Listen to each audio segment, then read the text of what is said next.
Hare Krishna. Welcome to Jani Satvik kitchen. ఈరోజు రాగి పిండితో తోపు చేయబోతున్నాను. కావలసిన పదార్థాలు: ఒక కప్పు బెల్లం, ఒక కప్పు రాగి పిండి, నెయ్యి, రుచికి సరిపడే ఉప్పు, గార్నిష్ కోసం జీడిపప్పు. తోపే ఎందుకు చేయాలనుకుంటున్నానంటే హెల్త్కి చాలా మంచిది కదండి. ఎలా చేయాలో చూద్దాం పదండి.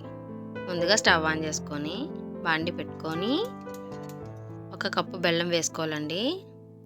ఒక కప్పు బెల్లానికి నేను కొంచెం వాటర్ యాడ్ చేసుకుంటున్నాను. యాడ్ చేసుకొని బెల్లం వాటర్ బాగా కలిసేలా మరిగేలా చూసుకోవాలండి. మొత్తం బెల్లం మొత్తం కరిగిపోవాలి, లేదంటే పిండిలో మనకి కనిపిస్తూ ఉంటుంది. రుచికి సరి అంటే కొంచెం ఉప్పు నేను వేసుకుంటున్నాను, మీకు వద్దకపోతే మానేయచ్చు. ఇది బాగా మరగాలండి. చూడండి, బాగా మరుగుతున్నట్టు తెలుస్తుంది కదా. ఈ రాగి పిండి ఎందుకు అంటే గర్భిణీ స్త్రీలకు కానీ బాలింతలకు కానీ చాలా ఉపయోగకరం అండి. పిల్లలకి బాగా పాలు వస్తాయి పెడితే. తర్వాత హెల్త్కి చాలా మంచిది. తింటే చాలా బెనిఫిట్స్ ఉన్నాయండి, అందుకని చేస్తున్నాను.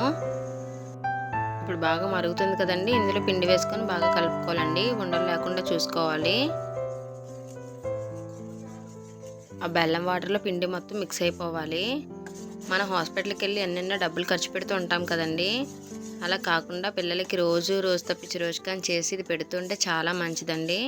కొంచెం నెయ్యి వేసుకొని కలుపుకుంటే కళాయికి అంటుకోకుండా ఉంటుంది. హెల్త్కి కూడా మంచిది నెయ్యి కూడా. పిల్లలకి ఈ ఫుడ్ అలవాటు చేయడం చాలా వరకు మంచిదండి. కొంచెం నెయ్యి రాసుకొని చేతులకి రౌండ్గా ఉండ చేసుకోవాలండి.